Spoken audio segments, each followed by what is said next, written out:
आप कह रहे हैं कि ताकत एक जगह इकट्ठी होनी ज़रूरी है, बिखर जाती अगर अलग-अलग जगहों पर ये ताकत होती। लेकिन जी। अब अगला सवाल मैं देख रही हूँ आपकी हर पोस्ट के नीचे बहुत सारे लोग आ रहे हैं और कह रहे हैं कि भई 2 ऐसे कद्दावर लोग दलित समुदाय से आते हैं, उनके लिए स्वाभाविक जो चॉइस होनी चाहिए थी, वो तो बीएसपी होनी चाहिए थी।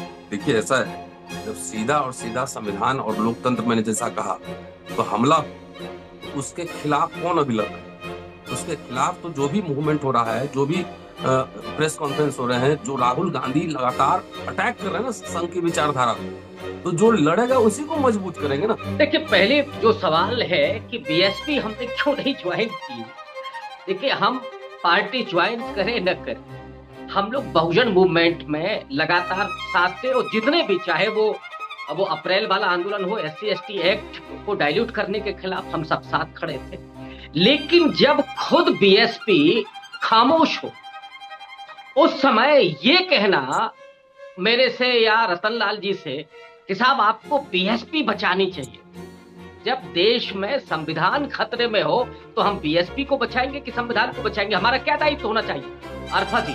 और मैं आपके दर्शकों से भी जानना चाहता हूं, क्या हमारा दायित्व होना चाहिए जब इस देश में आरएसएस का खुला हमला हो रहा है, जो ये कह रहे हैं कि हम हिंदू राष्ट्र बनाएंगे और हम अंबेडकरवादी हैं, ये फक्र के साथ कहते हैं। और वो बाबा साहब अंबेडकर जिन्होंने कहा था कि अगर कभी भी हिंदू राष्ट्र बनता है तो इस देश के करोड़ों दलितों के लिए वो आपदा साबित होगा। तो हम उस आपदा को रोकने के लिए खड़े होंगे या हम किसी पार्टी को बचाने के लिए खड़े होंगे?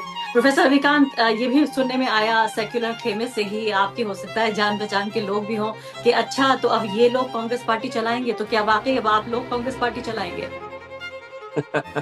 देखिए, ये जो पता नहीं। कहना है लोगों का, मुझे लगता है कि तकलीफ तो होगी।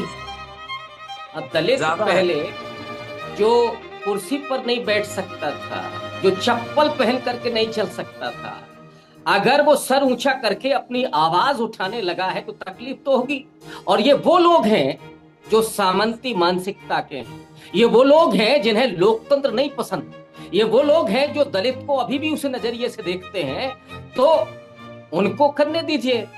हम लोग तो दशकों से ये झेल रहे हैं, इससे कोई फर्क नहीं पड़ता। और जो लोग ये सोचते हैं कि ये कांग्रेस, अरे कांग्रेस राहुल गांधी जी के विजन से चल रही है और उस विजन में हम हैं। और जब तक हम उस विजन में हैं तब तक ना राहुल गांधी जी को, न कांग्रेस पार्टी को, न दलितों को, न बहुजनों को, न माइनॉरिटी को कोई चिंता करने की जरूरत नहीं है। मुट्ठी भर लोग नहीं है वो, हम उन्हें उंगलियों पर गिन सकते हैं। उनकी संख्या हो, उनका प्रतिशत हो और उनका चाहे मेरिट हो, उनमें वो क्षमता नहीं है। अरे साहब, आपको लगता है कि जैसे शेषनाग ने पृथ्वी धारण की हुई है वैसे आप देश को चला रहे हैं? आप मुगालते में हैं। ये देश आपकी बदौलत चल रहा है, ये देश चल रहा है बहुजनों के कंधों के बदौलत। जो सरकारी नौकरियों में हैं, जो कहीं असंगठित क्षेत्र में हैं, जो मजदूरी कर रहे हैं, इस देश को चला कौन रहा है? ये हम चला रहे हैं। नमस्कार, इस खास कार्यक्रम में आपका बहुत बहुत स्वागत है। कुछ ही दिनों पहले मैंने दो मेहमानों से बातचीत की थी जिन्होंने टीवी न्यूज की दुनिया में एक तरह से जलजला ला दिया है, प्रियंका भारती और कंचना यादव। इस बातचीत को आप लोगों ने इतना पसंद किया, हजारों की तादाद में मैसेजेस भेजे, लाखों की तादाद में वीडियो देखा, मेरे पास लंबे चौड़े ईमेल्स आए इस बात को बताने के लिए कि उन्हें ये बातचीत इतनी पसंद आई कि जो दलित, पिछड़े, बहुजन, अल्पसंख्यक समुदाय से आने वाले जो लोग हैं वो टीवी के एक बहुत ही, मैं कहूंगी, जिस तरह का ब्रह्मांड टीवी का बन गया है उसको चैलेंज करने की जो कोशिश कर रहे हैं, ऐसे और लोगों को दावत देनी चाहिए। और मुझे कहते हुए गर्व यहां पे हो रहा है कि मेरे साथ 2 ऐसे मेहमान मौजूद हैं जिनको मैं दोस्त कहती रही हूं। 2 भारी भरकम प्रोफेसर मेरे साथ यहां मौजूद हैं, प्रोफेसर रतन लाल और प्रोफेसर रविकांत। इन्होंने ताजा अभी कांग्रेस पार्टी ज्वाइन की है, कांग्रेस पार्टी के नेशनल स्पोक्स पर्सन ये दोनों बन गए हैं।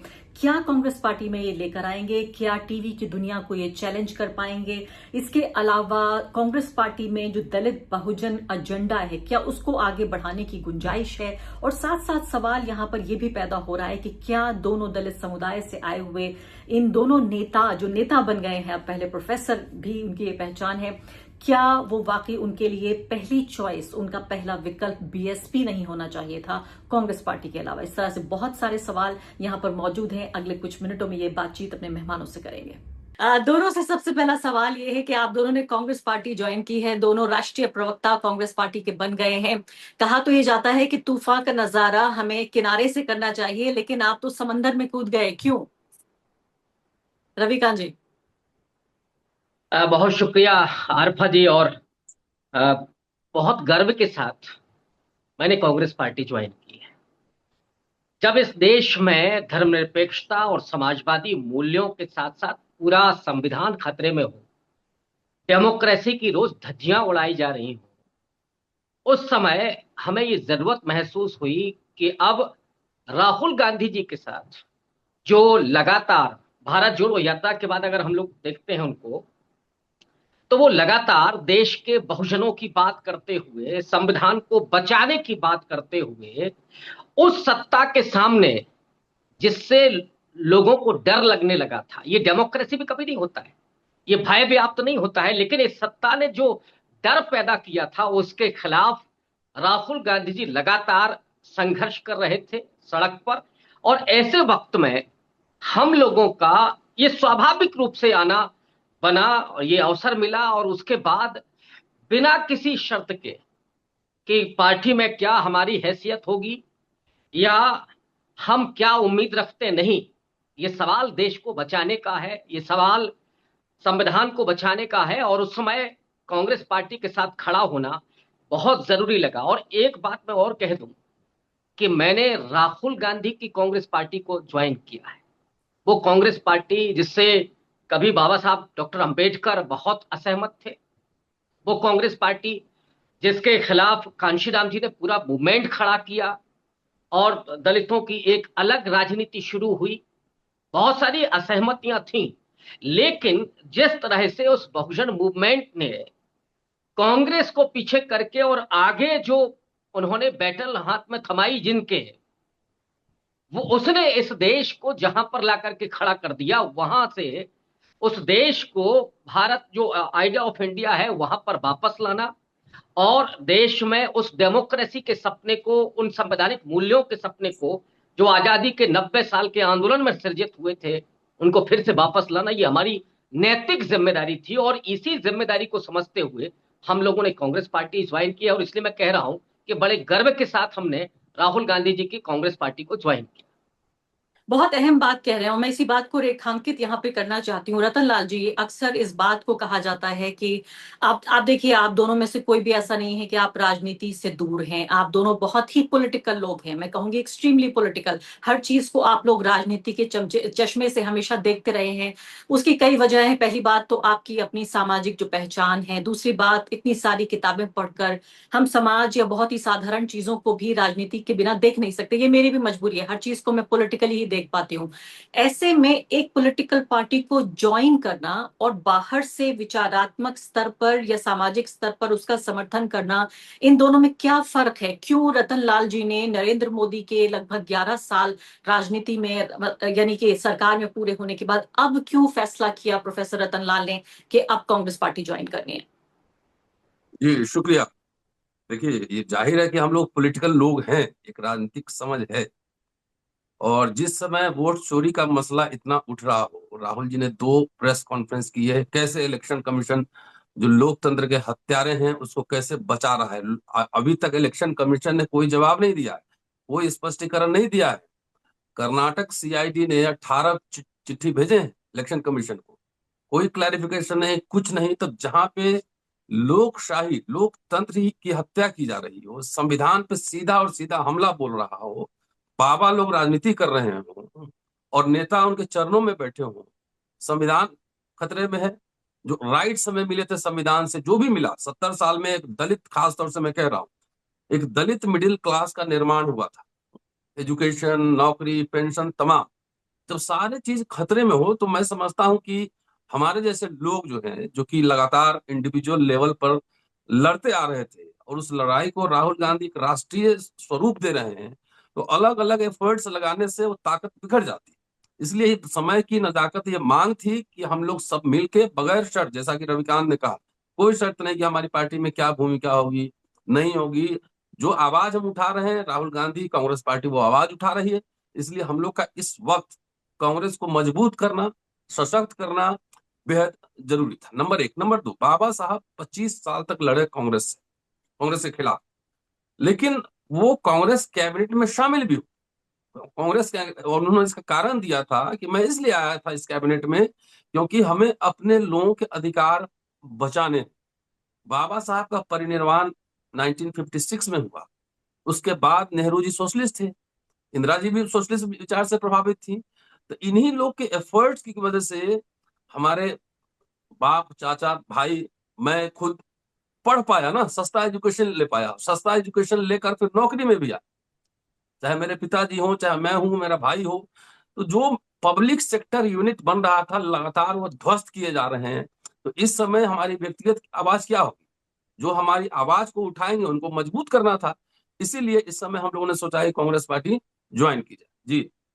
आप कह रहे हैं कि ताकत एक जगह इकट्ठी होनी जरूरी है, बिखर जाती अगर अलग अलग जगहों पर ये ताकत होती। लेकिन जी। अब अगला सवाल मैं देख रही हूँ आपकी हर पोस्ट के नीचे बहुत सारे लोग आ रहे हैं और कह रहे हैं कि भाई दो ऐसे कद्दावर लोग दलित समुदाय से आते हैं, उनके लिए स्वाभाविक जो चॉइस होनी चाहिए थी वो तो बीएसपी होनी चाहिए थी, ये कांग्रेस पार्टी में कैसे आ गए? बीएसपी में तो बाकायदा इस तरह की भी संस्थान हैं जो दलित इंटेलेक्चुअल्स के लिए बने हुए हैं, बामसेफ जैसे इंस्टीट्यूशंस भी हैं। लेकिन आपने अचानक ये सोचा कि राहुल गांधी की पार्टी में आएंगे। कांग्रेस पार्टी को भी कई लोग ये कहते हैं कि बीजेपी से कुछ ही कम ब्राह्मणवादी पार्टी है। देखिए, ऐसा है, जब सीधा और सीधा संविधान और लोकतंत्र, मैंने जैसा कहा, तो हमला हो, तो उसके खिलाफ कौन अभी लड़ रहे हैं?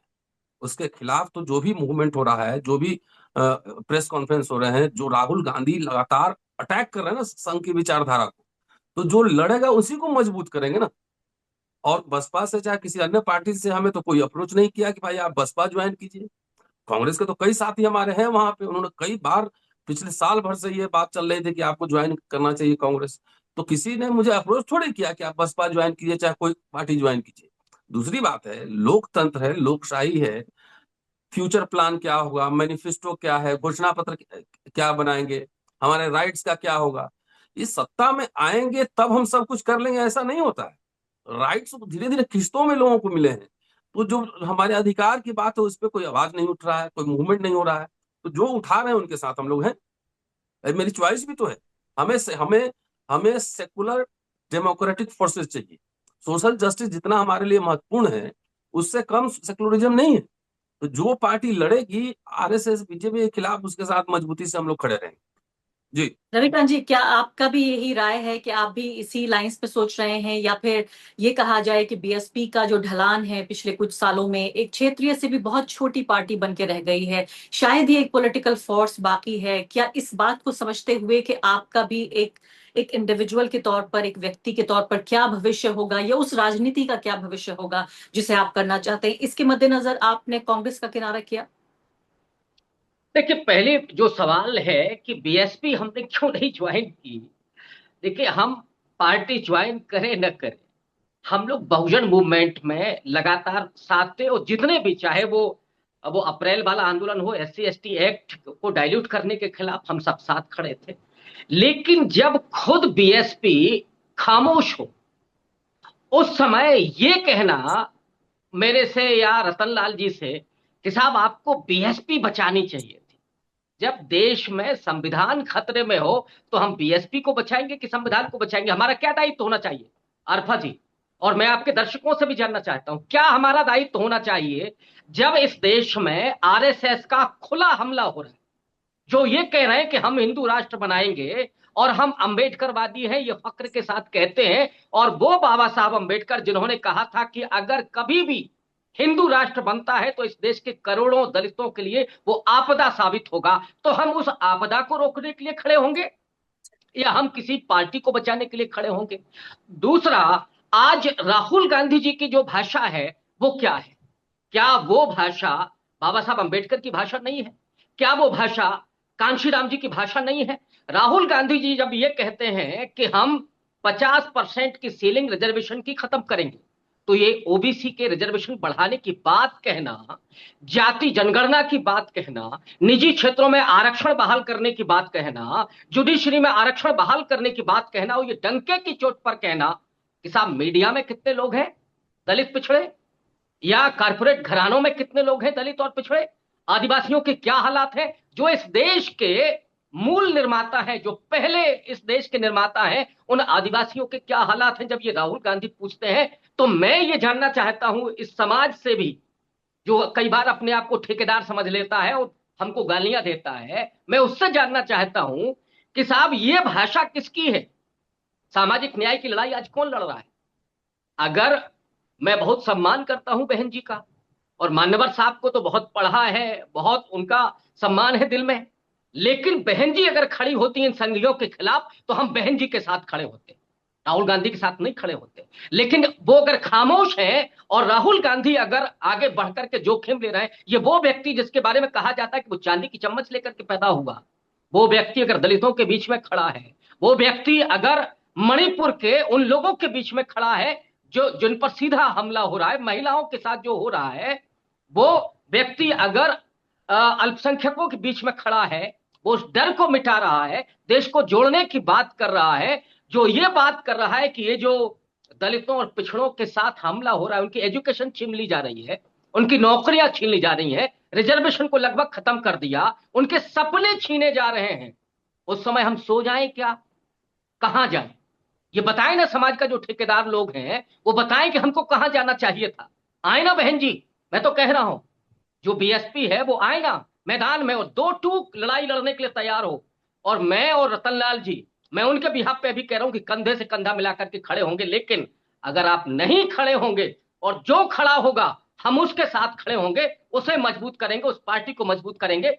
और इसीलिए हमारा ये निर्णय था कि हम कांग्रेस के साथ खड़े हों, राहुल गांधी जी के साथ खड़े हों, और इस देश में संघियों ने जो उपनिवेश बना लिया है, जो ये इस देश के बहुजनों को लूट रहे हैं, जो उनके सपने छीन रहे हैं, उनसे मुक्ति दिलाना, जो सामाजिक आजादी का सवाल बाबा साहब ने कहा था कि वो प्राथमिक होना चाहिए, उस सामाजिक आजादी के लिए, उस आर्थिक आजादी के लिए लड़ाई में राहुल गांधी जी के साथ हम खड़े हैं और डंके की चोट पर खड़े रहेंगे आरफा जी। लेकिन यहाँ सवाल ये भी पैदा हो रहा है कि क्या हम ये भी कहें कि ये टिप्पणी जितनी राहुल गांधी और कांग्रेस पार्टी पर है, क्या रतनलाल जी इतनी ही टिप्पणी बीएसपी पर भी है? मैं भी बीएसपी से के ऊपर टिप्पणी करने से बचती हूँ, खासकर अगर मुझे आलोचना करनी हो तो उससे भी ज्यादा बचती हूँ, क्योंकि कहीं ना कहीं मायावती के ऊपर टिप्पणी करना या बीएसपी पर टिप्पणी करना एक तरह की ईश निंदा माना जाने लगा है। मतलब एक व्यक्ति को भगवान का दर्जा दे दिया गया है कि मेरे जैसा व्यक्ति, जब मैं 10 साल छोटी हुआ करती थी तो मेरा ये सपना होता था कि एक दिन मैं दलित की बेटी मायावती को प्रधानमंत्री बनते अपने लाइफ टाइम में देखना चाहूंगी, और मैं ये देखना चाहूंगी कि लोकतंत्र किस हद तक, यानी एक लोकतंत्र की परीक्षा होगी वो जब मायावती जी प्रधानमंत्री बनेंगी। और इसी को मैंने ट्वीट करते हुए एक बार लिखा था। आप ये समझ लीजिए कि मुझे कोर्ट कचहरी करने की बारी आ गई थी, मेरे खिलाफ एक तरह की एक लिंच मॉब तैयार की जाने लगी थी कि आप मायावती जी के खिलाफ एक शब्द नहीं कह सकते। आपको ये लगता है कि ये टिप्पणी जो आपका कांग्रेस पार्टी ज्वाइन करना आप दोनों का, ये एक टिप्पणी कांग्रेस पर भी तो है बदलती हुई, लेकिन बदलती बीएसपी पर भी है? जी आरफा जी, अभी देश में बीजेपी कांग्रेस बड़ी पार्टी है, और क्या दोनों अकेले चुनाव लड़ सकता है अपने दम पर? सीधा और सीधा संविधान और मनुस्मृति आमने सामने है, हिंदू राष्ट्र और भारतीय गणराज्य आमने सामने है। ऐसी स्थिति में क्या दलित पॉलिटिक्स आइसोलेशन में वो सफल है? किसकी मदद कर रहे हैं? अगर जितने जोर से आप बिहार में चुनाव लड़ने जाएंगे तो पता है रिजल्ट क्या होना है। किसकी मदद कर रहे हैं? जब संविधान लोकतंत्र जब खतरे में हो, उस समय इंडिपेंडेंट पॉलिटिक्स करना, कितने वहां पे अभी लोकसभा में, तो इसका मतलब सीधे सीधे हम आरएसएस बीजेपी के खिलाफ जो लड़ेगा उसके साथ खड़े होंगे ना, जो उसके साथ अंडरस्टैंडिंग में रहेगा।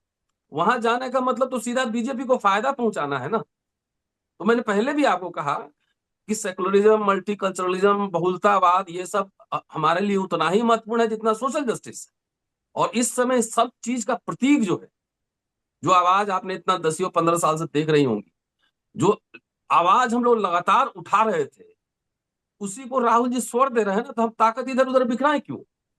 लेकिन सब लेकिन कलेक्टिव। बीजेपी कहेगी, नहीं, बीजेपी कहेगी एक ओबीसी नेता को प्रधानमंत्री बना दिया, एक दलित महिला को, ट्राइबल महिला को पहली बार राष्ट्रपति बना दिया, इससे ज्यादा बड़ा राम राज्य और अच्छा राम राज्य और क्या होगा? ये प्रधानमंत्री नहीं चाहिए हमें, पॉलिसी एजेंडा चाहिए। क्या ओबीसी प्रधानमंत्री हैं? बताइए 11 साल में ओबीसी के लिए कौन सा कमीशन बना है? एनएफएस ज्यादा हो रहा है। हमें प्रतीक नहीं चाहिए। आप सोचिए, इंदिरा जी ने जितने पब्लिक सेक्टर के यूनिट बनाए, बैंक का नेशनलाइजेशन किया, तो भारत के लोगों को नौकरियां मिली ना, मुझे भी मिली। लैंड रिफॉर्म किया, गैस एजेंसी पेट्रोल पंप में आरक्षण भी लगाया, सरकारी कंपनी में सारा कुछ बेचा जा रहा है। फेलोशिप कहाँ है? स्कॉलरशिप कहाँ है? नौकरियां किधर है? ओबीसी के लिए कोई कमीशन भी तो बना देते कि हम ओबीसी के लिए सब काम कर रहे हैं। अच्छा, आप मंत्री बना देंगे प्रतीकात्मक, लेकिन एजेंडा हो गायब। भाई, तो ट्राइबल है तो मणिपुर में क्या हो रहा? राष्ट्रपति जी की, महामहिम राष्ट्रपति जी की टिप्पणी तो बंगाल पे आ जाती है, अब मणिपुर पे टिप्पणी नहीं आती। तो आखिर किसी कम्युनिटी का हो, किसी जाति का हो, उसकी विचारधारा क्या है, ये हमारे लिए इंपॉर्टेंट है ना। मेरा भाई भी अगर आरएसएस बीजेपी के खेमे में रहेगा तो मैं उसके खिलाफ कैंपेन करूंगा। वैचारिक स्पष्टता चाहिए। तो किसी भी तरीके से आप प्रत्यक्ष परोक्ष रूप से अगर आरएसएस बीजेपी की मदद करें, वैसे भी जिस पार्टी का आपने नाम लिया 3 बार उनके साथ समझौता हो चुका है, 3 बार समझौता होकर मुख्यमंत्री बन चुके हैं, तो उस ये उस बात तो खेमे में सही है। हमें नहीं रहना। जी। ये बात तो सही, यही बात है, आपने अच्छी याद दिला दी। जी।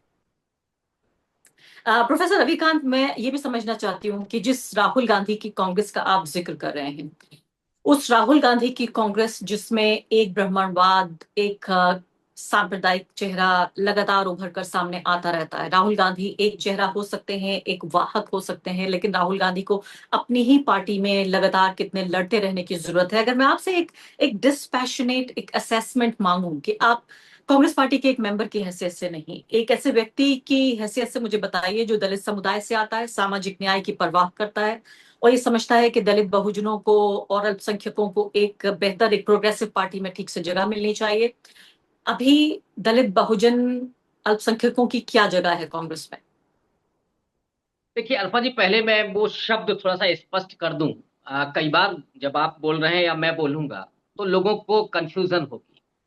जिसे हम ब्राह्मणवाद कहते हैं उसका किसी जाति से संबंध नहीं है। नंबर, उसका संबंध उन ब्राह्मण ग्रंथों से है जिसमें एक ऐसी सामाजिक व्यवस्था है जो असमानता और अन्याय पर आधारित है, जिसमें एक तरफ श्रेष्ठता बोध है और दूसरा हीनता बोध है। हम लोग उसके खिलाफ हैं। और वो ब्राह्मणवाद इस देश के हर हिस्से में मौजूद है। वो कांग्रेस पार्टी में भी है, जिसकी सबसे बड़ी आका, सबसे बड़ा ठेकेदार तो आरएसएस है। सावरकर से लेकर के गोलवार तक के अभी काले चिट्ठे अगर हम लोग खोलने लगेंगे तो वो बहुत लंबी बहस हो जाएगी और मुश्किल हो जाएगी संघियों को जवाब देते देते। हालांकि वो बहुत शातिर लोग हैं, वो जवाब ऐसे नहीं देते हैं। लेकिन जो ब्राह्मणवाद जिसकी चर्चा हम कर रहे हैं, जो आपने सवाल किया, वो राहुल गांधी को दिख रहा है। और खुद राहुल गांधी इस बात को कई बार कह चुके हैं कि आरएसएस के लोग उधर ही नहीं है, इधर भी है। ये जो घुसपैठ है, और मैं तो कहता हूं कि आरएसएस कहां नहीं है। समाजवादी पार्टी में मिलेगी, बीएसपी में मिलेगी, कांग्रेस में मिलेगी, बीजेपी में मिलेगी, हर जगह मिलेंगे उनके लोग। और वो अभी अखिलेश यादव को कहेंगे कि साहब फला जाति का वोट बस आपके लिए तैयार बैठा है, आप तो कुछ उठा लीजिए, कुछ प्रतीक उठा लीजिए, ये उनसे कहेंगे। वही हालत बीएसपी की है। तो वो गुमराह करने के लिए, लेकिन हम लोगों को राहुल गांधी की तरफ जाने में क्यों अच्छा लगा? क्योंकि वो राहुल गांधी जो क्लियर कट वैचारिक धरातल पर, और उन्हें मालूम है कि हमें किसके खिलाफ लड़ना है। ये जो लोकतंत्र में संघर्ष है, बाबा साहब तो खैर उस क्रांति व्रांति से दूर होने की बात कर रहे थे, तो संघर्ष तो होता ही है। जो सामाजिक लोकतंत्र की बात, और जहां नेहरू जी उस लड़ाई को छोड़ गए थे, नेहरू जी को बड़ा खतरा दिखता था कि जो हिंदुत्व है ये इस देश में सबसे बड़ा खतरा है। पटेल साहब ने तो बाकायदा इस पर 19 महीने का बैन लगाया था। 2,500 25,000 कार्यकर्ता आरएसएस के जेलों में बंद थे गांधी जी की हत्या के बाद। 3-3 बार आरएसएस पर बैन हुआ है। लेकिन ये वो लोग हैं जो चोला बदल करके हर जगह रहते हैं, और इनका एक ही मकसद है कि इस देश में कैसे मनुवादी व्यवस्था लौट करके आए। और जो आरएसएस है उसने तो कभी संविधान का सम्मान नहीं किया। अभी वो बांसुरी स्वराज का वीडियो वायरल हो रहा है, इन्होंने राष्ट्रगान का अपमान किया, इन्होंने तो कभी भी राष्ट्रगान का सम्मान नहीं किया, इन्होंने राष्ट्रीय ध्वज का सम्मान कभी नहीं किया।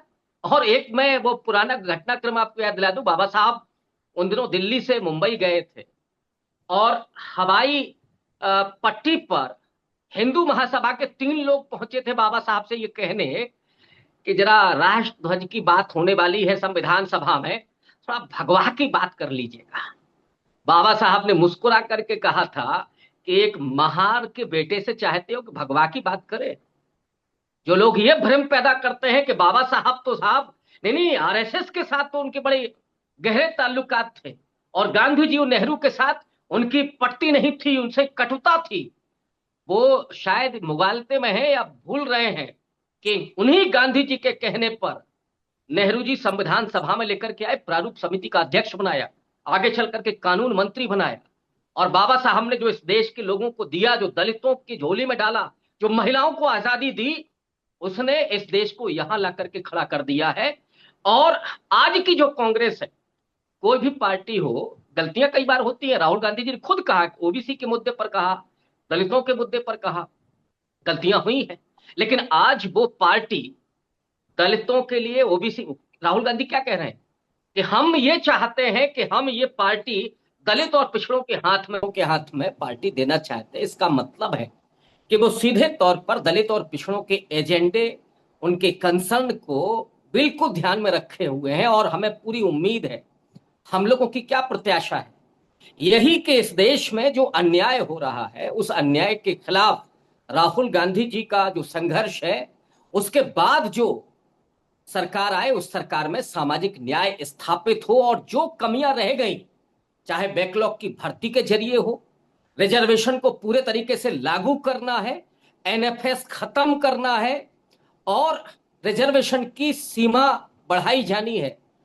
जो मॉडल है तेलंगाना का, उस मॉडल पर यह देश आगे बढ़ेगा, तभी उस अंधेरे कोने तक जहां मुसहर समाज है, खरवार समाज है, जहां जोगी समाज है, जहां बहुत छोटे छोटे समुदाय हैं, जहां पर अभी शिक्षा की रोशनी पहुंच रही है, वो लोग भी इस देश की मुख्यधारा में जुड़ सकें। ये राहुल गांधी जी का विजन है और उस विजन के साथ हम लोग जुड़े हैं और पूरी पूरी भरोसा है, पूरा विश्वास है कि राहुल गांधी जी इस देश के लोगों की उम्मीदों पर खरा उतरेंगे और दलितों, पिछड़ों, वंचितों को न्याय मिलेगा। और इसी प्रत्याशा के चलते हम लोगों ने कांग्रेस पार्टी ज्वाइन की। प्रोफेसर रतनलाल, मेरा आपसे सवाल अब ये है कि कांग्रेस पार्टी के सामने मोदी जी 11 साल गुजर गए, उनके तो पार्टी के सांसद ये कहते पाए गए कि 2034 में भी नरेंद्र मोदी जी प्रधानमंत्री पद के दावेदार होंगे और 2039 में कहीं जाकर अमित शाह या योगी जी का नंबर आ सकता है। तो हमें ऐसा लगता है कि बहुत लंबे समय तक तैयार रहने के लिए भाजपा कह रही है, कम से कम उनके जो प्यादे हैं, उनके जो समर्थक हैं, वो कह रहे हैं। कांग्रेस पार्टी के सामने अभी सबसे बड़ी चुनौती क्या है? क्या जो सांप्रदायिकता है वो बड़ी चुनौती है? संविधान लोकतंत्र को खतरा बड़ी चुनौती है? क्या अलग अलग तरह की जातियों को रिप्रेजेंटेशन देकर जो पॉलिटिकल पार्टियां भाजपा के से बिल्कुल नजदीक नजर आ रही हैं, चाहे वो बीएसपी हो या और हम उत्तर प्रदेश में भी कई तरह की पार्टियां देख रहे हैं, बिहार में भी हम कई तरह की पार्टियां देख रहे हैं जो तथाकथित दलितों की, बहुजनों की पार्टियां हैं, लेकिन बीजेपी के साथ मिली हुई हैं, चाहे वो नीतीश कुमार की पार्टी हो, चिराग पासवान की पार्टी हो, या उत्तर प्रदेश में भी कई तरह की पार्टियां हैं। तो क्या सबसे बड़ा चैलेंज क्या है कांग्रेस पार्टी के सामने? आपने जितनी बातें कही हैं, सारे चैलेंज हैं। और हमें तो सबसे पहले दलित जनता जो है, दलित दलित लोग हमारे, उनको ये कन्विंस करना है कि जो आरएसएस बीजेपी के साथ वो आपके नेता का अलायंस है, वो आपके अधिकार खा रहा है। जैसे आपने मुझे प्रोफेसर कहा, भी मैं प्रोफेसर नहीं बना हूं, मोदी जी की कृपा से 8-9 साल से रुका हुआ है प्रोफेसरशिप। तो ऐसा तो नहीं हुआ कि पहले अगर कांग्रेस की सरकार थी तो हम लोगों ने आंदोलन नहीं किए। हम लोगों ने आंदोलन किए ना, उस समय भी किए, जब 4 year course, under graduate course आया था तब। तो इसका तो मतलब ये नहीं था कि हमें विक्टिमाइजेशन किया जाएगा। आप जब किताब लिखने के लिए जब यूनिवर्सिटी में छुट्टी नहीं मिल रही हो, तो समझिए हम किस युग में जी रहे हैं। किताब लिखने के लिए फर्जी एफआईआर हो जाएंगे, प्रमोशन रोक देगा, ये सब तो नहीं हुआ था पहले। जो भी हमें राइट्स मिले, दलित समाज को राइट्स मिला, वो कांग्रेस की देन है। और दलित समाज हो गया, सर्व समाज को मैं कह रहा हूं, अगर बैंक का नेशनलाइजेशन हुआ तो यहाँ पे सवर्ण समाज के लोगों को नौकरियां नहीं मिली, सब मिली ना वहां पे। तो इसलिए मैं कह रहा हूं कि सोशल जस्टिस का जो पूरा मसला है वो लेकर राहुल गांधी चल रहे हैं, और मोदी जी को बीजेपी वाला लोग ही मार्गदर्शक मंडल में भेज देगा, चिंता मत कीजिए। बीजेपी वाला जो हो वही मार्गदर्शक मंडल में भेजेगा। और 39 तक का जो दावा कर रहे हैं, तो वोट चोरी सामने तो आ ही गया। आप इतने एंटी पीपल, इतने सारे आपने डिसीजन लिए हैं किस बल पे, कि वोट दो चाहे नहीं दो, हम हेरा फेरी करके चुनाव जीत लेंगे, यही कॉन्फिडेंस आ रहा है ना। अब तो धीरे धीरे हाइड्रोजन बम अभी आने वाला है। तो हम सबके सामने, पूरे देश के सामने, आरएसएस बीजेपी एक खतरा है। सारे संवैधानिक संस्थाओं को नष्ट किया जा रहा है। एजुकेशन प्रोफेसर इतना महंगा होता जी। प्रोफेसर अभिकांत, ये भी सुनने में आया सेक्युलर खेमे से ही आपके, हो सकता है जान पहचान के लोग भी हों, कि अच्छा तो अब ये लोग कांग्रेस पार्टी चलाएंगे, तो क्या वाकई अब आप लोग कांग्रेस पार्टी चलाएंगे? देखिए, ये ये जो पता नहीं। कहना है लोगों का, मुझे लगता है कि तकलीफ तो होगी। दलित ज्यादा है। पहले जो कुर्सी पर नहीं बैठ सकता था, जो चप्पल पहन करके नहीं चल सकता था, अगर वो सर ऊंचा करके अपनी आवाज उठाने लगा है तो तकलीफ तो होगी। और ये वो लोग हैं जो सामंती मानसिकता के हैं, ये वो लोग हैं जिन्हें लोकतंत्र नहीं पसंद, ये वो लोग हैं जो दलित को अभी भी उस नजरिए से देखते हैं। तो उनको करने दीजिए। हम लोग तो दशकों से ये झेल रहे हैं, इससे कोई फर्क नहीं पड़ता। और जो लोग ये सोचते हैं कि ये कांग्रेस, अरे कांग्रेस राहुल गांधी जी के विजन से चल रही है, और उस विजन में हम हैं। और जब तक हम उस विजन में हैं, तब तक ना राहुल गांधी जी को, ना कांग्रेस पार्टी को, ना दलितों को, ना बहुजनों को, ना माइनॉरिटी को कोई चिंता करने की जरूरत नहीं है। मुट्ठी भर लोग नहीं है वो, हम उन्हें उंगलियों पर गिन सकते हैं। उनकी संख्या हो, उनका प्रतिशत हो, और उनका चाहे मेरिट हो, उनमें वो क्षमता नहीं है।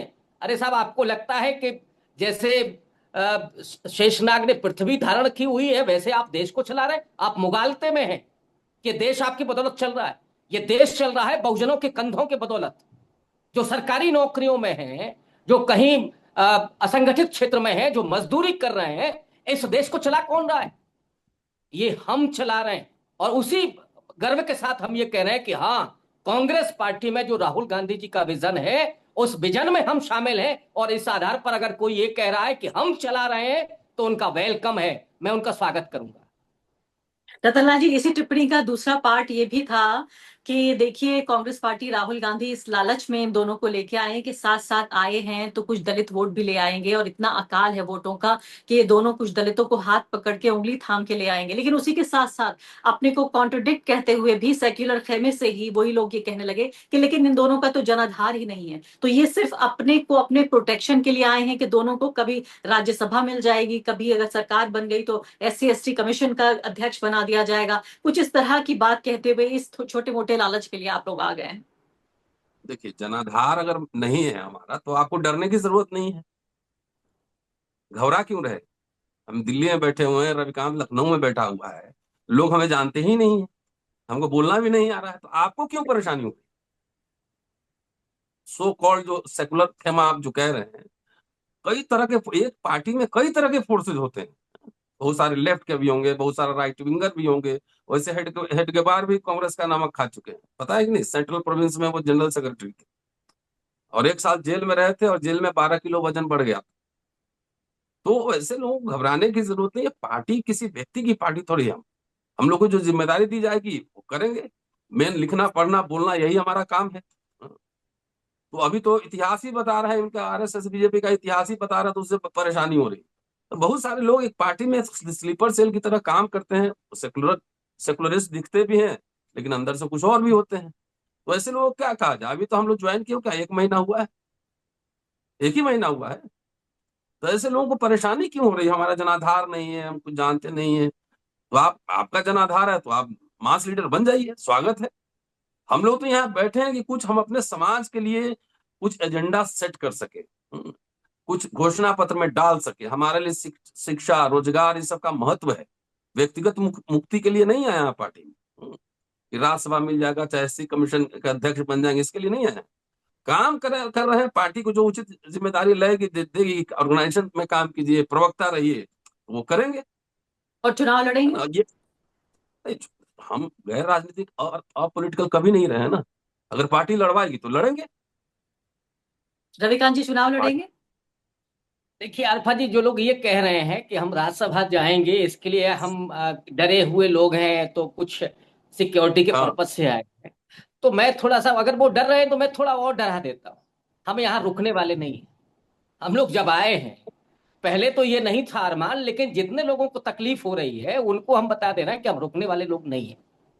राज्यसभा छोड़ दीजिए, हम जहां जाएंगे, जहां समाज हमारा लेकर के जाएगा, जहां के लिए पार्टी हमको अधिकृत करेगी, हम वहां तक जाएंगे। आप भूल जाइए राज्यसभा और विधान परिषद, ये छोड़ दीजिए, ये सपना। ये देश दलितों, बहुजनों, महिलाओं, अल्पसंख्यकों की तरफ देख रहा है। लोकतंत्र बचाने वाले कौन है? हम। लोकतंत्र को बनाने वाले कौन है? हम। आजादी के आंदोलन में हमारे नाम नहीं आए, लेकिन हम थे। हमारे बाप दादा, हमारे पुरखे थे। हमारा भी खून उसमें शामिल है, हम सब का, जिसकी मैं बात कर रहा हूं। अगर उन्हें ये सोचा जाए कि नहीं सब ये आएंगे और ये रेवड़ी लेकर के, हम रेवड़ी वाले लोग नहीं हैं। मैं फिर से उन्हें डराने के लिए कह रहा हूं, जो वो डर रहे हैं, तो फिर और डरिए कि हम यहीं रुकने वाले नहीं हैं। ये जो संघी सत्ता है ना, इसको उखाड़ फेंकने के लिए आए हैं। इस चैलेंज के साथ हम आए हैं आफा जी। यानी आप ये भी कह रहे हैं कि हमारा नाम इसलिए दर्ज नहीं है, और ये बात मुझे काफी इमोशनल भी कर रही है, इसलिए दर्ज नहीं है हमारा नाम, हमारे योगदान या हमारे बलिदान, क्योंकि हम उस वक्त कहानियां लिखने वाले हम नहीं थे, किताबें लिखने वाले हम नहीं थे। हमारी कहानियां इसलिए नहीं लिखी गई क्योंकि हम नहीं लिख रहे थे। आज हमारे सामने कलम है, कागज है, और अब यहाँ पर तो माइक और कैमरा भी है, तो जाहिर है अपनी कहानियां हम दर्ज कर रहे हैं। और अभी भी ये बातचीत हम और आप जो कर रहे हैं, ये डॉक्यूमेंट हो रही है। कहीं ना कहीं इतिहास में इसका भी जिक्र होगा कि 3 ऐसे लोग मिल बैठे थे और बातचीत कर रहे थे, संविधान की, लोकतंत्र की, और ज्यादा इंक्लूसिव पॉलिटिक्स की, डाइवर्स राजनीति की बात कर रहे थे। आखिर में 2 सवाल में टीवी की राजनीति पे, चूंकि आप दोनों को काम ये मिला है कि भाई टीवी पे जाके आप मुकाबला कीजिए। रतनलाल जी, ये बताइए टीवी में अब क्या बचा है मुकाबला करने के लिए? कभी कभी तो मुझे ये लगता है कि आपके जैसे लोग जाकर कहीं ना कहीं लेजिटिमाइज करते हैं टीवी की डिबेट को। मैं तो कहती हूँ कभी कभी एक ये सोच ये भी है कि इन्हें छोड़ देना चाहिए अपने ही बल पर, इनको अपने रहमो करम पर, ताकि कोई डिबेट का एक प्रिटेंस ना हो, एक बहाना ना हो कि देखिए हम तो डिबेट कर रहे हैं, हमने तो रतनलाल को बुला लिया, हमने रविकांत को बुला लिया, प्रियंका भारती को बुला लिया, कंचना को बुला लिया। जो भी स्पेस अवेलेबल है, अपनी बात तो वहां रखनी ही चाहिए। और ये निर्णय तो पार्टी का है कि हम टीवी पे बोलेंगे, कब क्या बोलेंगे, और रोज ब्रीफिंग होती है। तो जो भी स्पेस है, हम जानते हैं कि टीवी जिस तरह का आजकल मामला चल रहा है, हम सब समझते हैं। और हम लोग इसीलिए डिजिटल दुनिया में खुद अपना स्पेस एक बनाए कि अपनी बात हम अपने प्लेटफॉर्म पे रखेंगे। भाई 10,000 20,000 लोग अगर सुन रहे हैं हमारी बात, तो रोज रामलीला ग्राउंड में रैली के बराबर है। रैली के बराबर है। तो ठीक है, मतलब पार्टी का फैसला है कि हमें जाके डिफेंड करना अपना पोजीशन, तो वहां भी जाएंगे, और आपके साथ डिजिटल मीडिया पे भी रहेंगे, यहाँ भी रहेंगे, हर जगह रहेंगे। रविकांत जी, आपको लगता है वाकई टीवी डिबेट पे, देखिए ये बहुत पोलराइज डिबेट है कि टीवी पे आया जाए या टीवी पे नहीं आया जाए, टीवी पे आकर उसे वैधता दी जाए, उसे सुंदर बनाया जाए टीवी को, या उसकी बदसूरती को कम किया जाए। मुझे प्रियंका कंचना बता रही थी कि बहुत सारे दलित, बहुजन और अल्पसंख्यक टीवी देखने लगे क्योंकि कंचना और प्रियंका आ गई हैं टीवी पे। तो क्या हम टीवी को फायदा पहुंचा रहे हैं? हाँ, ये सवाल बड़ा पेचीदा है, लेकिन ये भी बिल्कुल सही बात है कि जितना सुकून से हम आपके साथ वैचारिक स्तर पर बात कर रहे हैं, ये स्पेस वहां नहीं है। और जो कि वहां पर उन लोगों को विश्वसनीय बना रहे हैं, ये भी बात बिल्कुल सही है। लेकिन मुझे लगता है कि ये समय ऐसा है जब ये जहर हमें पीना पड़ेगा, ये गरल हमको पीना पड़ेगा अगर इनको एक्सपोज करना है। चूंकि टेलीविजन जो है वो बहुत गरीब इलाकों तक पहुंचा हुआ है, वहां मनोरंजन के लिए वो लोग टीवी देखते हैं, और जो मिडिल क्लास, जिसका दिमाग जो बौराया हुआ है, तो उसको भी दूसरा अक्स दिखाना जरूरी है। इसलिए मैंने कहा कि कई बार ये होता है कि जहर है लेकिन पीना पड़ेगा।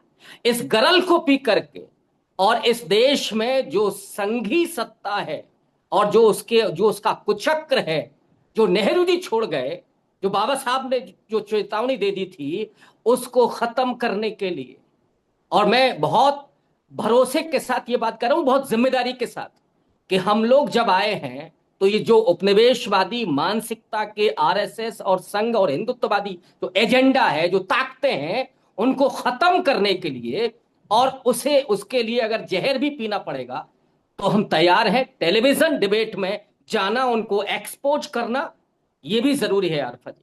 अब आखिरी सवाल आप दोनों से कि एक आलोचना ये हो रही है कि राहुल गांधी बहुत मेहनत तो कर रहे हैं, इलेक्शन कमीशन को एक्सपोज कर रहे हैं, लेकिन ऐसा लगता है कि वोट चोरी के मुद्दे ने पूरी कांग्रेस पार्टी की एनर्जी सक कर ली है, सारी एनर्जी सारी ऊर्जा उनकी कहीं ना कहीं चूस रही है ये मुद्दा। और हो सकता है ये मुद्दा अगर आम आदमी से नहीं जुड़ा रतनलाल जी, तो क्या ऐसा तो नहीं है कि सबसे पहले बिहार चुनाव इसका एक बड़ा इम्तिहान होने वाला है? आप खुद बिहार को बेहतरीन तरीके से समझते हैं, मुझे ये बताइए कि वोट चोरी के मुद्दे पे क्या इसको इतना बड़ा सेंट्रल, इतना बड़ा केंद्रीय मुद्दा बनाया जाए जिसमें रोजगार, पलायन, इसके अलावा जो बाकी बुनियादी मुद्दे हैं उनको उनको ना केंद्र में रखें? नहीं, देखिए, वोट चोरी का मसला जो है ना, आइसोलेशन का मसला नहीं है।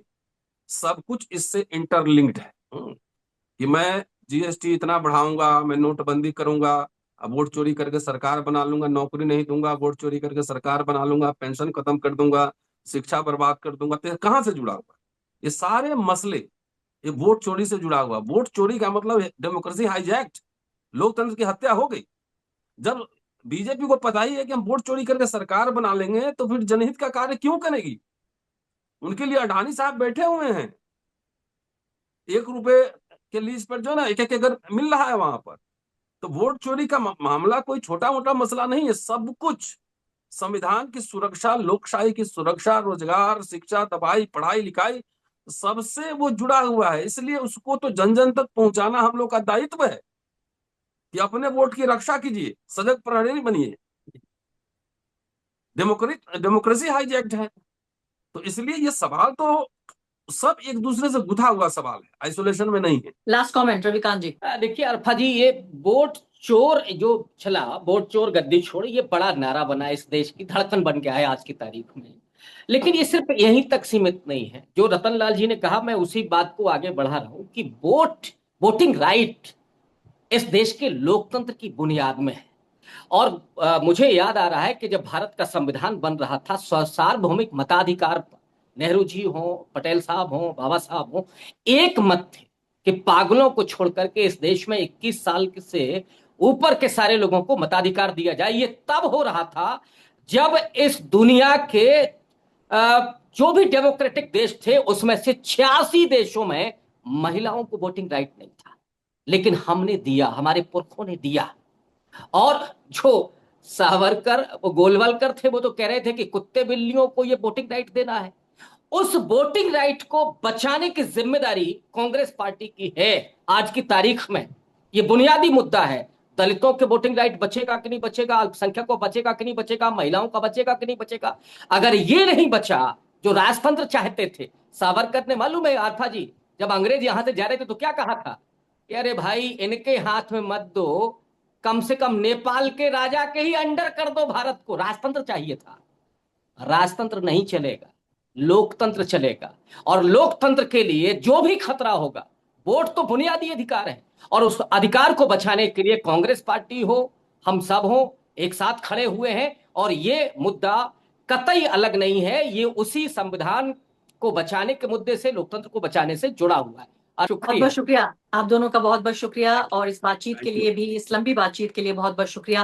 मैं उम्मीद ये करती हूँ कि आप दोनों के इस प्लेटफॉर्म पे आने से, कांग्रेस पार्टी के प्लेटफॉर्म पे आने से जो बातचीत है वो इंक्लूसिव होगी, जो एजेंडा है उसमें वो मुद्दे शामिल होंगे जिसके लिए आपको यहाँ लाया गया है। शुक्रिया दोनों का।